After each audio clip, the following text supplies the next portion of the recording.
हाँ जी बच्चों, तो अभी हम डिफरेंशियबिलिटी वगैरह जान चुके हैं सब। अब हम यहाँ पर फंक्शनल इक्वेशन का डिफरेंशियबिलिटी में यूज़ करके लिमिट कैसे निकालेंगे और फंक्शनल इक्वेशन से कोई फंक्शन कैसे निकालेंगे डिफरेंशियबिलिटी का यूज़ करके, ये दो पार्ट में हम आगे पढ़ने जा रहे हैं। ज़रा देखना, यहाँ पर भी हम एग्जाम्पल लेंगे, छोटे छोटे एग्जाम्पल लेके आगे एक्सप्लेन करते हुए बढ़ेंगे कि क्या क्या होता जा रहा है। जैसे कि एक छोटा सा एग्जांपल लेता हूँ, कैसे मैं कह रहा हूँ कि लिमिट में फंक्शनल इक्वेशन का कैसे यूज़ कर रहा हूँ। हालांकि लिमिट में तो कोई बहुत ज़्यादा भारी यूज़ नहीं होगा, लेकिन हाँ आगे आने वाला जो अगला पार्ट है उसमें फंक्शन कैसे आइडेंटिफाई करें किसी फंक्शनल इक्वेशन को लेकर, वो बड़ा ज़रूरी पार्ट हो जाएगा। इसमें तो सीधे ही लिमिट वाला सवाल होगा। जरा देखना कैसे, एक छोटा सा सवाल लेते हैं। If f x is differentiable at x is equal to a की वैल्यू बताएं। क्या है ज़रा समझें। मैंने यहाँ पर फंक्शन लिख दिया है कि एक फंक्शन डिफरेंशिएबल है ए पर और उसका डेरिवेटिव ए पे 3 दे रखा है। फिर मैंने लिमिट लिखी एच पे और इस तरीके से कुछ बड़ी सी बात, इसकी वैल्यू कितनी होगी ये बताओ। अब फंक्शनल इक्वेशन अभी नहीं बन रही है, अभी तो वो फंक्शन के अंदर कुछ बात बन रही है, अभी वो आगे भी आएंगी चीज़ें। अब इसकी लिमिट निकालनी है, कैसे निकालूं? तो इसकी लिमिट निकालने के लिए मैं आपसे कहूँगा कि भैया ज़ीरो रख के तो देखो। अगर आपने ज़ीरो रखा तो साफ साफ दिख रहा है कि ये भी एफ ऑफ ए, ये भी F of A, zero zero by zero form है।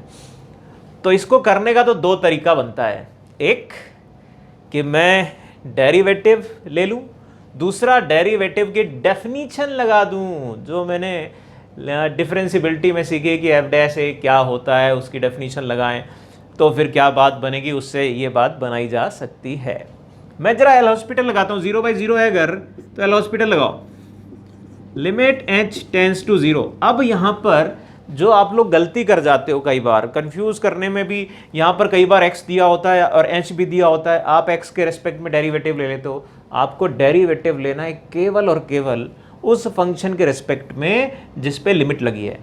एल हॉस्पिटल उसी पे लगता है, मतलब h के लिए डेरिवेटिव लेना होगा तो ऊपर क्या बनेगा, F dash a plus 2h, और अंदर वाले का अगर मैं डेरिवेटिव लूंगा तो बन जाएगा 2 माइनस यहाँ पर एफ डैश ए माइनस 2h और अंदर वाले का डेरिवेटिव प्लस 2 करके आ जाएगा, और नीचे क्या रहेगा 1। बहुत बढ़िया। अब लिमिट लगा दो, कितना आ गया 4 एफ डैश ए, और वैल्यू आ रही थी 4 इंटू 3, 12 आ गई वैल्यू। एफ डैश ए की वैल्यू रख दी हमने यहाँ पर और बात बन जाती है। बोलो जी, बात समझ में आई? अभी अगर यहीं पे डेरिवेटिव का यूज करके बोलते तो कैसे कहते? अब यहां पर फंक्शन की डेफिनीशन अगर लिखते, मैं डेरिवेटिव, मैं अगर लिखता यहां पर, यहां लिखता हूं एफ डैश ए, क्या लिखता, अब डैश ए लिखता limit H tends to 0 F of A plus H minus F of A divide by H, इस तरीके से लिखता। और इसकी वैल्यू दे रखी है सवाल में, कितनी दे रखी है 3। अगर आप गौर करें तो ये वाली बात मैंने डेरिवेटिव के डेफिनेशन से लिखी है। अगर डेरिवेटिव के डेफिनेशन से लिखी है तो अब मैं यहां पर जाकर ये वाली बात यूज करना चाहूंगा। कैसे यूज करें जरा देखना। मैंने लिखा F of A plus 2h, कोई तकलीफ की बात नहीं, 2h लिखा है, माइनस एफ ऑफ ए लिख दिया मैंने, डिवाइड बाई 2h कर दो। यहां 2 है, देखो भैया यहां h है तो यहां h है और h पे लिमिट लगी है इसलिए वैल्यू 3 आ रही है इसकी।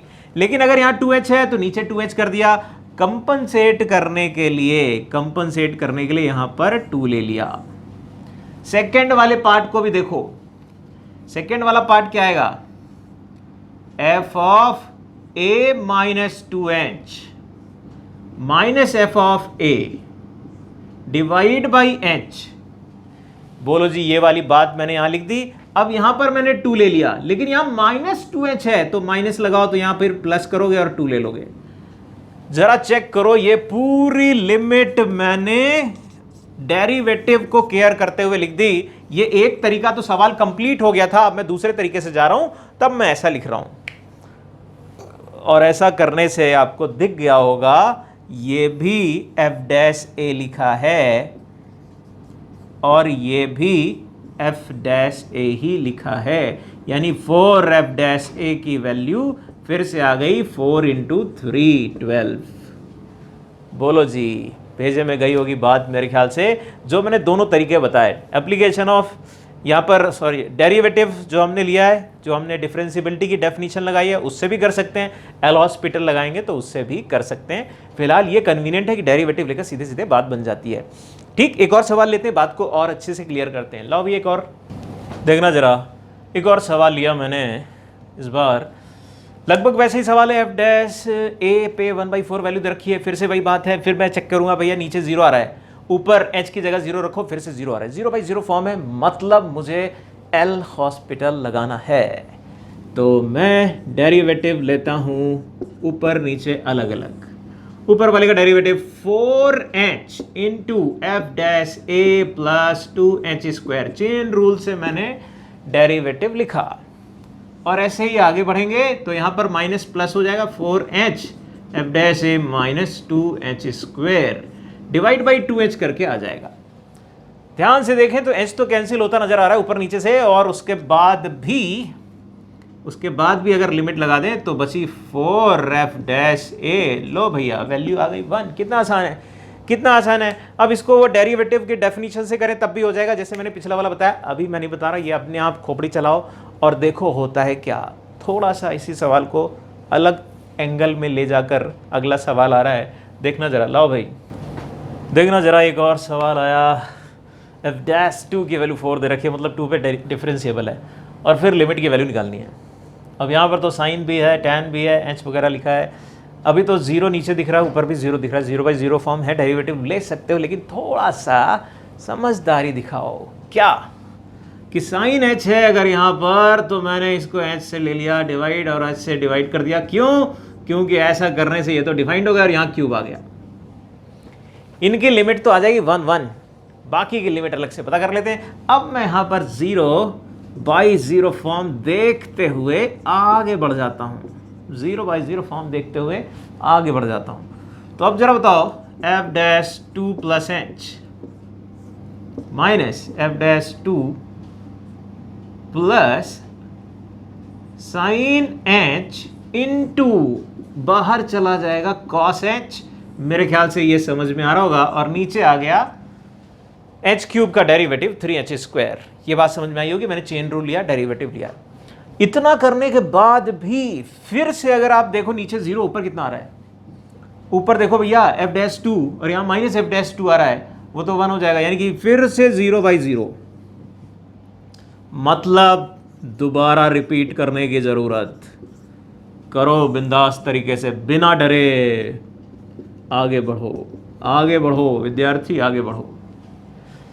इसका डेरिवेटिव ले लिया, इसका डेरिवेटिव लेते हैं तो यहां पर क्या आएगा, F dash 2 plus sine H second derivative, और यहां आ जाएगा कॉस स्क्वायर एच, और माइनस जो आएगा अभी तो वही रहेगा, माइनस का प्लस हो जाएगा, साइन आ रहा था ना, इसका माइनस तो अभी रहेगा, एक और यहाँ पर आएगा, जब डेरिवेटिव लेंगे तो प्लस होगा।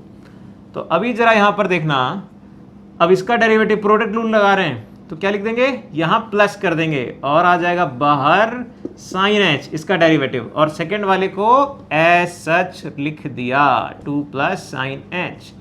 लो भैया सारी कहानी मैंने लिख दी, सारी कहानी लिख दी मैंने। नीचे क्या 6h। अब खुद बताना, 0 रखते ही सेकेंड डेरिवेटिव 2 पे, सेकेंड डेरिवेटिव 2 पे ही दिख रहा है, कैंसिल हो गया। ये तो निपट रहा है आपस में, बहुत अच्छे से दिख रहा है, और बाकी जो बच रहा है वो है sine h upon H into 6 है, और F dash 2 plus sine H. तो बेटा जी ये तो 1 होता ही है, हमें मालूम है, और इसको भी ऑब्जर्व करो आप। तो वैल्यू कितनी आ रही है वो भी दिख गई हमको, दिखा एफ डैश 2 डिवाइड बाई 6, और एफ डैश 2 की वैल्यू कितनी है 4/6, 2/3 वैल्यू आ गई। मेरे ख्याल से बात समझ में आई होगी जो अप्रोच मैंने यहाँ पर ली। ठीक है, तो ये अभी मैंने क्या किया, अभी केवल लिमिट निकाल रहा था, डिफरेंशियबिलिटी का थोड़ा सा इस्तेमाल किया है। अब हम अगले पार्ट में डिफरेंशियबिलिटी और फंक्शनल इक्वेशन का यूज करके किसी भी फंक्शन को कैसे फाइंड करें। अगर कोई फंक्शन के लिए फंक्शनल इक्वेशन बना के रख दी गई है और फिर पूछा गया कि बताओ ये फंक्शन क्या होगा, तो कैसे फाइंड करें वो अगले पार्ट में हम बताने जा रहे हैं, देखो जरा।